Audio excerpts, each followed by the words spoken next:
Hello students, once again I'm here with you and I hope you guys really enjoyed your Eid holiday. So let's get back to the work.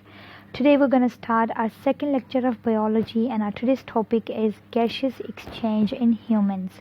हमारा जो last lecture था उसमें हमने पढ़ा था कि gaseous exchange plants के अंदर कैसे होता है एंड आई टोल्ड यू कि plant do not have the specific organ और organ system for the exchange of gases like अस.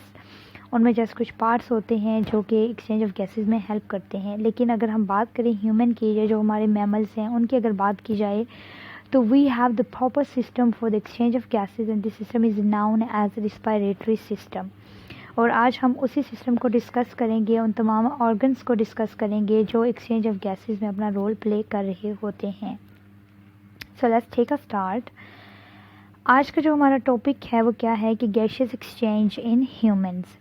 अच्छा, अब यहाँ पे आप अपनी स्क्रीन पे देख सकते हैं कि मैंने जो है ये एक पेज के ऊपर जितने भी पार्ट्स थे उन सब को जो है फॉर योर कन्वीनियंस मैंने इनके नाम लिख दिए हैं हेडिंग बना के, क्योंकि जब आप टॉपिक को देखेंगे बुक में तो आपको पता चलेगा कि वहाँ पे पूरा जो है वो पैराग्राफ लिखा हुआ है. ऑल दो के वहाँ पे ये तमाम नाम जो हैं ये मेंशन किए गए हैं, लेकिन उस तरह से आपको कन्फ्यूजन हो जाएगी क्योंकि उसमें उसने सेपरेट से हेडिंग बना के नहीं लिखा हुआ. तो इस वजह से मैंने एक प्रॉपर हेडिंग की फॉर्म में उनको नंबरिंग करके जो है वो आपके लिए लिख दिया है और आप खुद भी इसको इस तरह से लिख सकते हैं. ठीक है, इस तरह से आपको खुद भी समझने में आसानी हो जाएगी.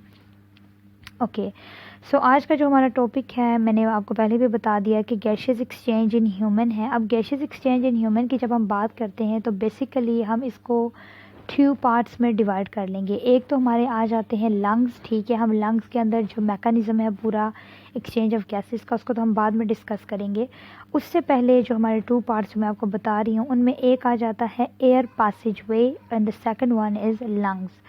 आज जो हम डिस्कस करने जा रहे हैं वो है हमारा एयर पैसेज वे. अब what is the air passage way? Air passage way जो है वो बेसिकली आप उस रास्ते को कह सकते हैं कि जिससे जो आउटसाइड एयर है वो इंटर होती है हमारे नोज़ या माउथ के थ्रू से हमारी बॉडी के अंदर, और उसके बाद ये हमारे तमाम पार्ट्स में से गुज़रते हुए जो अभी हम ऑर्गन्स को पढ़ेंगे कि किन किन ऑर्गन में से गुज़रती है. ठीक है, वो उन सब से गुज़रते हुए ये जाएगी हमारे लंग्स में and after the exchange of gases it goes out. ठीक है, तो वो तो पूरा एक पाथवे है कि जहाँ से आउटसाइड एयर जो है वो मूव करेगी हमारी बॉडी के अंदर, हमारे लंग्स में जाएगी और फिर वहाँ से वापस जाएगी.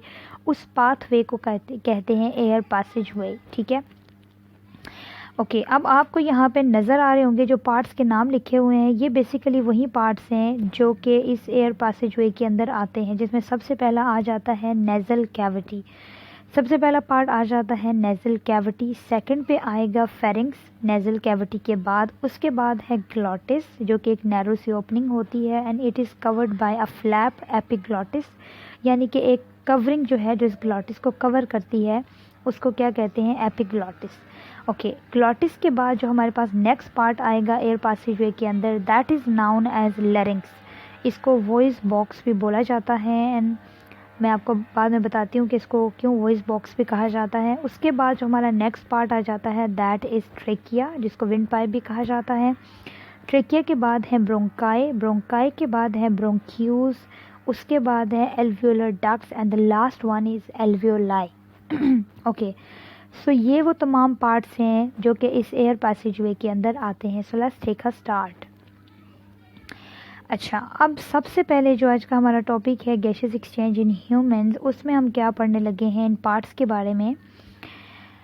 सबसे पहले जो मैंने आपको दिखा दिया है अभी, जो मैंने हेडिंग बनाई हुई है कि सबसे पहला जो हमारे पास पार्ट आ जाता है that is nasal cavity. Okay okay, what is it? The nose encloses the nasal cavity. The nose encloses the nasal cavity. और इसमें क्या है कि ये जो हमारा मतलब नाक वाला जितना भी पोर्शन है हमारा, ये जो नाक है, ठीक है, इसका अंदर का जितना भी हिस्सा है इसको हम क्या कहते हैं? इसको हम बोलते हैं nasal cavity. It opens to the outside through the openings called the nostrils. आपको ये जो नाक के 2 सुराख नज़र आ रहे होते हैं, ठीक है, सबको ही नज़र आते हैं ऑब्वियसली, इनको कहा जाता है नोस्ट्रल्स. ये हमारी जो नेज़ल कैविटी होती है ये बेसिकली ये दोनों ओपनिंग्स होती हैं. जो हमारी नाक के दोनों सुराख हैं ये इसकी ओपनिंग्स होती हैं जिनको नोस्ट्रल्स कहा जाता है. ठीक है, तो हमारी एयर जो है जब ये यहाँ से एंटर होती है तो अंदर जाके the nasal cavity is divided into 2 portions by a wall. आप खुद देखें, ये बहुत कॉमन सी आपकी ऑब्जर्वेशन होगी कि हमारी नाक जो है इसके दरमियान में जो है एक वॉल सी बनी होती है, जिसकी उस वॉल की वजह से हमारी जो नोज़ है वो 2 पोर्शंस में डिवाइडेड है, ठीक है। इस नाक के जो है वो 2 हिस्से बने होते हैं। अच्छा, अब ये 2 पोर्शंस होते हैं, इनके अंदर क्या होता है कि बाल होते हैं, इनके अंदर फाइन हेयर्स एंड म्यूकस, ठीक है। हमारी नाक के अंदर जो हेयर होते हैं या उसके बाद म्यूकस होता है, ये इसी तरह से नहीं होते, दे आर नॉट यूजलेस, इसके कुछ फंक्शंस होते हैं। और वो फंक्शंस कौन से हैं कि जो हमारी जब हम सांस लेते हैं, ठीक है, तो जो सांस के साथ हमारे जो पार्टिकल्स होते हैं, लाइक डस्ट पार्टिकल्स भी चले जाते हैं, they are too small, we can not see them. तो लेकिन जब वो जाते हैं तो ये जो हमारे हेयर हैं ये क्या करते हैं कि ये वो जो डस्ट के पार्टिकल्स होते हैं वो इन हेयर के ऊपर चिपक जाते हैं, स्टिक हो जाते हैं, और ये हेयर इनको वहीं पे स्टॉप कर लेते हैं, ठीक है। तो हमारी नाक के अंदर ये जो नेज़ल कैविटी के अंदर ये जो हेयर होते हैं, इनका ये फंक्शन है। ओके, उसके अलावा जो म्यूकस मौजूद है उसका क्या काम होता है कि mucus also moistens and warms the air, ठीक है। इसका ये फंक्शन होता है कि जो बाहर से एयर हमारी जाती है, एज़ यू नो कि हमारी बॉडी का जो टेम्परेचर है दैट इज़ 37 डिग्री सेल्सियस, ठीक है। और बाहर से जो एयर जाती है उसका ज़रूरी नहीं है कि 37 ही टेम्परेचर हो, समटाइम ज़्यादा हवा जब ठंडी होती है तो वो टेम्परेचर जो है वो अकॉर्डिंग टू बॉडी नहीं होता। तो म्यूकस का क्या फंक्शन है कि बाहर से जो एयर जाती है ये इसको वार्म अप करता है, मॉइस्ट करता है इसको, और उस एयर के टेम्परेचर को हमारी बॉडी टेम्परेचर के अकॉर्डिंग लेके आता है, ठीक है। और फिर ये इसको आगे जो है वो सेंड कर देता है। तो ये हमारी नेज़ल कैविटी की हमने जो है वो सारी डिस्क्रिप्शन पढ़ ली। ओके, अब जो हमारा नेक्स्ट पार्ट आ जाता है that is pharynx. The nasal cavity opens into the pharynx bye means of 2 small openings called internal nostrils. जिस तरह से हमारी ये जो नाक है इसके यहाँ पे 2 सुराख हैं, 2 होल बने हुए हैं, जस्ट लाइक दैट हमारा जो गला है, ठीक है, ये जो अंदर वाला पोर्शन है हमारा, वहाँ पे भी 2 होल बने होते हैं। ये नहीं है कि पूरी नाक बनी होगी, no, just 2 holes which are known as a internal nostrils, ठीक है। वो 2 सुराख बने होते हैं कि जब नाक से हम इनहेल करते हैं जब एयर को, और वो हमारी नोज़ से अंदर जाती है, तो वो अंदर जो हमारा जो है वो 2 होल मौजूद हैं, वहाँ से फिर गले में और फिर लंग्स तक वो जाएगी, ठीक है। तो जो अंदर 2 गले में जो हमारे 2 होल्स मौजूद होते हैं उनको क्या कहा जाता है, उनको इंटरनल नॉस्ट्रल्स बोला जाता है। ओके, तो जो इंटरनल नॉस्ट्रल्स होते हैं वहाँ से एयर जो है वो इंटर होके अंदर जाती है, और कहाँ पे जाती है, फेरिंग्स में जाती है। What is pharynx, let me show you this through the diagram. मैं उसके थ्रू भी आपको दिखा देती हूँ ताकि आपको समझने में आसानी हो जाए, ठीक है।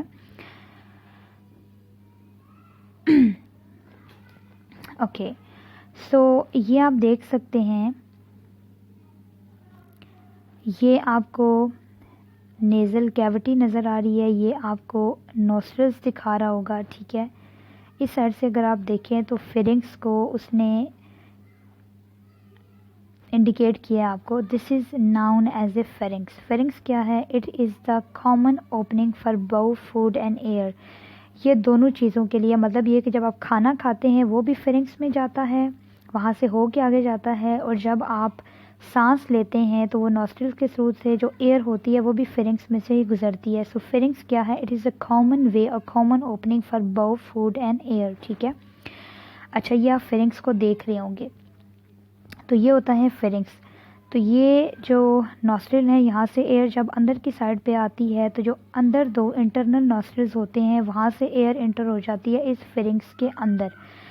ओके, अब ये जो फेरिंग्स है ये क्या है कि ये तो कॉमन ओपनिंग थी, लेकिन थोड़ा सा नीचे अगर आप आएँ, जैसे आपको ये एक नज़र आ रहा होगा ग्लॉटिस, ग्लॉटिस वाली आप देखें, this is known as a glottis, ठीक है। ये आपको एक नैरो सी ओपनिंग नज़र आ रही होगी, क्योंकि जो फेरिंग्स होता है यहाँ से तो ये कॉमन है कि दोनों चीज़ों के लिए, हवा के लिए भी और खाने के लिए भी, लेकिन थोड़ा सा आगे आके ये डिवाइड हो जाता है। डिवाइड क्यों हो जाता है, बिकॉज़ इसका एक पोर्शन जो होता है वो हमारी सांस वाली नाली यानी कि एसोफेगस, हमारी जो खुराक वाली फूड वाली जो नाली होती है एसोफेगस, उस साइड पे चला जाता है, और दूसरा इसका जो हिस्सा होता है वो कहाँ पे, हमारी जो सांस वाली नाली है, ठीक है, वहाँ पे, क्योंकि वहाँ से फिर उसने लंग्स में जाना होता है। अच्छा, अब यहाँ पे आपको ये ग्लॉटिस नज़र आ रहा होगा जो फेरिंग्स के फ़ौरन बाद आ जाता है। This is a narrow opening, जिसको हम क्या कहते हैं, ग्लॉटिस कहते हैं। ग्लॉटिस से ऊपर आपको एक हेडिंग नज़र आ रही होगी जिसको एपिग्लॉटिस बोला जाता है। इट इज़ अ कवरिंग और इट इज़ अ फ्लैप, इसको आप कह सकते हैं, एक कवर आप कह सकते हो, ठीक है। ये आपको दिख रहा होगा, मैं इसको ज़्यादा थोड़ा सा जूम करके आपको दिखा देती हूँ। या दिस इज़ एपिग्लॉटिस, और ये जो इसके नीचे आपको लाइन नज़र आ रही है नैरो सी, ये क्या है, ये है ग्लॉटिस, और इसके ऊपर क्या है, एपिग्लॉटिस। ओके, जब खाना हमारे फेरिंग्स से नीचे जाने लगता है, यानी कि उसने जाना होता है खुराक वाली नाली की तरफ, तो उस टाइम पे ये एपिग्लॉटिस जो होता है ये ग्लॉटिस के ऊपर आ जाता है, ठीक है। इसको बंद कर देता है ताकि खाने का कोई भी फूड पार्टिकल जो है वो हमारी सांस वाली नाली में एंटर ना हो जाए, because it would be dangerous, ठीक है। तो सबसे पहले हमने नेज़ल कैविटी पढ़ा, हमारा सेकंड पोर्शन जो उसके बाद आ रहा था दैट इज़ फेरिंग्स। फेरिंग्स के बाद एक नैरो सी ओपनिंग होती है जिसको कहते हैं ग्लॉटिस, ठीक है। और ग्लॉटिस के बाद क्या आ जाता है, नेक्स्ट हमारे पास क्या है ग्लॉटिस के बाद, ग्लॉटिस के बाद हमारे पास आ जाता है एक वॉइस बॉक्स बोलते हैं उसको, यानी कि लिरिंग्स। यहाँ पे उसने शो नहीं किया हुआ, लेकिन हमारा जो नेक्स्ट पार्ट आ जाता है that is known as a larynx और वॉइस बॉक्स, ठीक है। ओके, अब हम आ जाते हैं अपने पैराग्राफ की तरफ। यहाँ से मैं आपको बता रही थी कि फेरिंग्स के बाद जो है वो एक नैरो सी ओपनिंग आ जाती है, the air goes from the pharynx into the larynx. और यहाँ पे उसने फ़ौरन से फेरिंग्स के बाद लेरिंग्स का जिक्र कर दिया है। फिर उसने आगे लिखा है कि we know that glottis is a narrow opening at the floor of pharynx which leads to the larynx, ठीक है। यानी कि between pharynx and larynx glottis is present. Okay, अब जो लेरिंग्स है हमारे पास, it is a box made of cartilage, it is present between pharynx and trachea. अब जो लेरिंग्स है ये क्या है, ये एक बॉक्स है जो कार्टिलेज से बना होता है। और कार्टिलेज क्या होता है, कार्टिलेज आप कह सकते हो कि बोन की तरह का ही मटेरियल होता है, but it's no hard like bone, जिससे बोन बहुत सख्त होती है, तो ये इलास्टिक होता है, एक वाइट कलर का मटेरियल, ठीक है। बोन की तरह से हार्ड नहीं होता, तो ये उस कार्टिलेज से मिलके बनता है। अच्छा, इसको वॉइस बॉक्स क्यों कहा जाता है, because two pairs of fibrous bands called vocal cords are stretched across the larynx, क्योंकि इसके अंदर फाइबर्स के बने हुए दो बैंड्स मौजूद होते हैं जिनको क्या बोला जाता है, जिनको कहा जाता है वोकल कॉर्ड्स, ठीक है। इनको वोकल कॉर्ड्स बोला जाता है। और जब हम सांस लेते हैं और ये जो हवा हमारी बॉडी में जाती है, ये जब उन वोकल कॉर्ड्स के साथ वो जो फाइब्रस बैंड्स होते हैं, फाइबर के बने हुए बैंड, जब ये उनके साथ टकराती है हवा जाके, तो वो वाइब्रेट करते हैं। जब वो वाइब्रेट करते हैं तो फिर आवाज़ जो है वो साउंड प्रोड्यूस होती है, ठीक है, फिर हम बोल पाते हैं। ओके, अब उसके बाद जो नेक्स्ट पोर्शन है that is larynx. Larynx continues to the trachea which is also called the windpipe. Larynx के बाद जो अगला हमारे पास आ जाता है, नेक्स्ट पार्ट आ जाता है दैट इज़ ट्रेकिया। ये मैं आपको शो करती हूँ इस डायग्राम से, ये आप देखें कि ये ट्रेकिया आपको दिखा भी रहा है। ये एक पाइप है जिसको विंड पाइप भी बोला जाता है, ठीक है, इसको कहते हैं ट्रेकिया।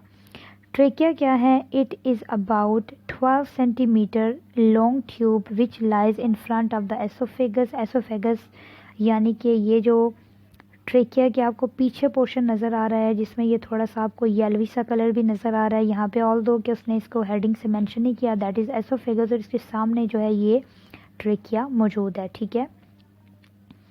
अच्छा, अब क्या है कि जो ट्रेकिया होती है, there are C shaped cartilaginous rings in the wall of trachea.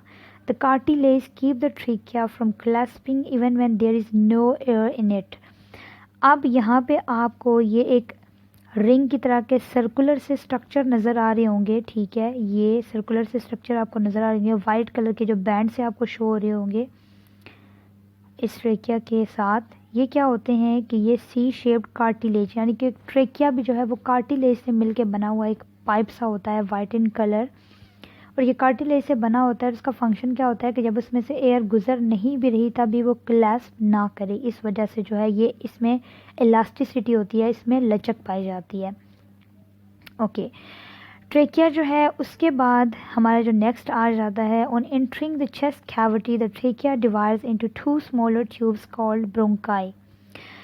अच्छा, अब ये जो ट्रेकिया है, ये जब हमारी चेस्ट कैविटी में इंटर हो रही होती है तो ये दो स्मॉलर ट्यूब्स में डिवाइड हो जाता है। जो ट्रेकिया है वो क्यों डिवाइड हो जाता है? बिकॉज वी हैव 2 लंग्स, हमारे 2 लंग्स होते हैं, तो हर ट्रेकिया ने वहाँ से डिवाइड होना होता है, और डिवाइड होने के बाद वो किस में चेंज हो जाती है? ब्रोंकाई। ठीक है, ये ब्रोंकाई में डिवाइड हो जाती हैं, और एक ब्रोंकाई जो है जिसको सिंगल ब्रोंकस भी बोलेंगे वो हमारे लेफ्ट लंग में चली जाती है, और एक जो है वो राइट लंग में चली जाती है।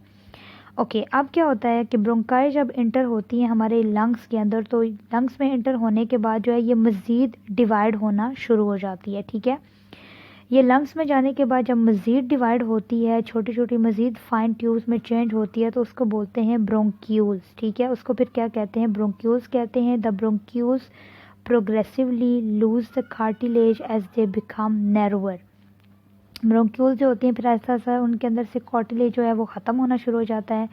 ऑल दो कि कार्टिलेज जो है वो बोन की तरह से हार्ड नहीं होता, बट स्टिल ये थोड़ा सा हार्ड मटेरियल होता है, इलास्टिसिटी तो होती है इसके अंदर, लेकिन जब वो बिल्कुल ही ब्रोंक्यूल्स के अंदर से ख़त्म होना शुरू हो जाता है तो वो मज़ीद छोटी हो जाती हैं। ठीक है, मज़ीद जो है वो नैरो हो जाती है, तंग हो जाती हैं। The bronchioles end as fine tubules called the alveolar ducts. जब उनके अंदर से ब्रोंक्यूल के अंदर से बिल्कुल ही ख़त्म हो जाता है कार्टिलेज, तो वो छोटी छोटी ट्यूब्स में चेंज हो जाती है। उन ट्यूब्स को क्या कहते हैं? Alveolar ducts. Each alveolar ducts open into a cluster of pouches called alveoli. ठीक है, अब क्या होता है कि वो जो एल्वियोलर डक्ट्स होती हैं उनके जो एंड होता है वहाँ पे पाउच बन जाते हैं। I am gonna show you in another diagram, जो कि मैंने खुद एक रफ से डायग्राम ड्रा की है आपको समझाने के लिए, उसके थ्रू मैं आपको बताती हूँ। तो ये जो क्लस्टर बन जाते हैं पाउचेस के, ठीक है, छोटे छोटे बन जाते हैं, उनको एल्वियोलाई कहा जाता है। The alveoli form the respiratory surface in human body. Each alveolus is a sac-like structure lined by a single layer of epithelial cells. It is bounded on the outside by a network of capillaries. Okay. अब ये जितना भी ऊपर से तो आपको समझ आ गया होगा, ये जो एल्वियोलाई वाली सारी बात थी मैंने एक रफ सी डायग्राम के थ्रू में I am trying explain you कि यहाँ पे आप देखिए, मैं एक विंड पाइप एक रफ सा मैं आपको बना के दिखा रही हूँ। This is the trachea which is also known as a windpipe. ठीक है, ये आगे जाके जब हमारे लंग्स में चेस्ट कैविटी में एंटर हो गया, and you know we have 2 lungs, तो हर एक लंग के लिए जो है वो एक वहाँ से उसकी जो है वो पाइप ने जाना है, एक ब्रांच उसकी बन जाएगी। तो ट्रेकिया जो है वो 2 ब्रांचेस में जब डिवाइड हुआ तो उसको आगे से फिर क्या बोलते हैं? ब्रोंकाई कहते हैं। ठीक है, लेफ्ट ब्रोंकाई, राइट ब्रोंकाई। एक ब्रोंकाई जो है वो एक लंग में चली जाती है और दूसरी जो होती है वो दूसरी में चली गई है। फिर मैंने आपको बताया कि जब वो ब्रोंकाई जो होती हैं वो जब इंटर हो जाती हैं तो वो डिवाइड होना शुरू हो जाती हैं फाइन ट्यूब्स में। ये जो आपको नज़र आ रही होंगी दोनों साइड पे, ये ट्यूब्स को मैंने एरो के निशान से आपको दिखा रही हूँ, इनको क्या कहते हैं? ब्रोंक्यूल्स। ठीक है, जब इस तरह से डिवाइड हो रही हैं तो इनको क्या कहेंगे? ब्रोंक्यूल्स। ठीक है, अच्छा, अब ब्रोंक्यूल्स जो होती हैं, मैंने जैसे आपको पहले भी बताया था, हमने भी डिस्कस पढ़ा भी है कि वो लूज़ कर देती हैं कार्टिलेज को। जब वो कार्टिलेज को लूज़ करती हैं तो वो मज़ीद नैरो हो जाती हैं, और ये मैंने ब्लैक पॉइंटर के थ्रू से आपको दिखाने की कोशिश की है कि जब वो हो जाती हैं लूज़ हो जाती हैं, ठीक है, उसके अंदर से मतलब सारा कार्टिलेज निकल जाता है, तो ये क्या बन जाता है? इनको कहते हैं एल्वियोलर डक्ट्स। ये जो आपको ब्लैक स्मॉल ब्रांचेस नज़र आ रही हैं, they are known as a alveolar ducts. ठीक है, ओके, अब ये जो एल्वियोलर डक्ट्स थी, ये तो ये आपको स्मॉल ब्रांचेस नज़र आ रही हैं, ये तो हो गए एल्वियोलर डक्ट्स। उसके बाद लास्ट पोर्शन मैंने वो जो आपको मैंने क्लस्टर ऑफ पाउचेस की बात की थी, ये एल्वियोलर डक्ट्स के एंड पे जो है ऐसे छोटे छोटे पाउचेस बन जाते हैं, जैसे होता है ना अंगूर के गुच्छे जैसे होते हैं। इस तरह से ये मैं आपको सर्कल के थ्रू से छोटे छोटे राउंड से आपको नज़र आ रहे होंगे, राउंडेड से मैंने सर्कल से ये बना के मैं आपको दिखा रही हूँ। ठीक है, और मैंने ये इंडिकेट भी किया हुआ है कि ये एरो के निशान से भी, ये क्या है? ये हैं एल्वियोलाई। यहाँ पे तो मैंने बस ये थोड़े से बना के आपको दिखाएं, जस्ट फ्यू से बनाए हैं फॉर योर कन्वीनियंस और आपको जस्ट समझाने के लिए। लेकिन क्या है कि ये इस तरह के जो ये पाउचेस से बन जाते हैं ना, ये राउंड से जो आपको नज़र आ रही है, ये पूरे इन लंग्स के अंदर इस तरह से फैले होते हैं। एंड बेसिकली ये होते हैं, यही है रिस्पायरेटरी सर्फेसेस। मतलब ये कि एयर जब इंटर होती है तो वो यहीं पे आके इनके अंदर जो है आती है। ठीक है, और फिर यहाँ से जो है ये जो आपको छोटे छोटे ये सर्कल से नज़र आ रहे होते हैं, ये सराउंडेड होते हैं किससे, कैपिलरी से, जो स्मॉल ट्यूब्स होती हैं, ठीक है, उनसे। और जैसे आप इस तरह से इमेजिन कर लें, जैसे अंगूर के गुच्छे के इर्द गिर्द हम धागे लपेट देते हैं, ठीक है, थ्रेड से अगर हम उसको लपेट देते हैं तो उस तरीके से इनको पूरा कवर किया हुआ होता है, किसने, कैपिलरीज ने कवर किया हुआ होता है। अच्छा, अब क्या होता है कि जब एयर पूरे एयर पासेजवेज में से ट्रांसफ़र होते होते जब पहुंचती है इन तमाम पार्ट्स में से गुजर के इन एल्वियोलाई के अंदर, ये जो आपको पाउचेस नज़र आ रहे हैं, ठीक है, जब इनमें पहुंचती है तो ये तो सराउंडेड होते हैं ना, मतलब इनको पूरा सराउंड किया होता है कैपिलरीज ने, जो कि स्मॉल ब्लड वेसल्स होती हैं, ठीक है। तो उस टाइम पे क्या होता है कि ये जो एल्वियोलाई हैं, मतलब ये जो पाउचेस होते हैं, ये बहुत ज़्यादा थिन होते हैं, बहुत ज़्यादा पतले होते हैं, एपिथेलियल जो टिश्यूज़ होते हैं उनसे मिलके बने होते हैं, और सिर्फ एक सिंगल लेयर होती है उनके, मतलब ये बहुत ज़्यादा पतले होते हैं।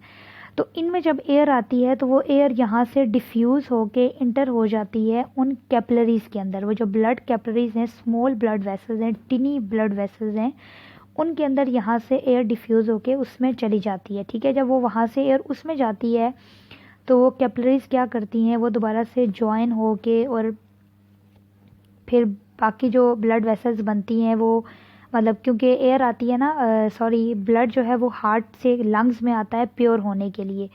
तो जब वो लंग्स में आता है तो हम जब सांस लेते हैं तो ये एयर जब इन पाउचेस में आती है, यहाँ से ये डिफ्यूज़ होने के बाद ट्रांसफ़र कर देती है कहाँ पे, उस ब्लड में ट्रांसफ़र कर देती है इस एयर को, मतलब ऑक्सीजन इनमें चली जाती है, और ब्लड प्योर होने के बाद पल्मोनरी वेन जो है उसके थ्रू से वापस चला जाता है हार्ट में, और हार्ट से फिर वो पूरी बॉडी के अंदर ट्रांसफ़र कर दिया जाता है, ठीक है।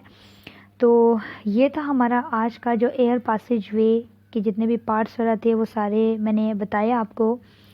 और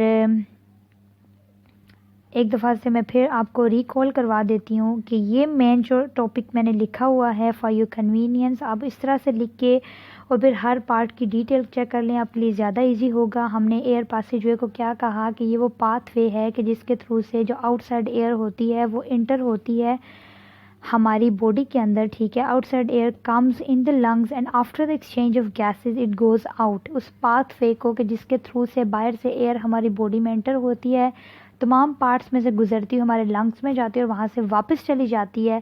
तो जिन जिन पार्ट्स में से वो गुजरती है उसको कलेक्टिवली क्या बोला गया है, एयर पासेज वे।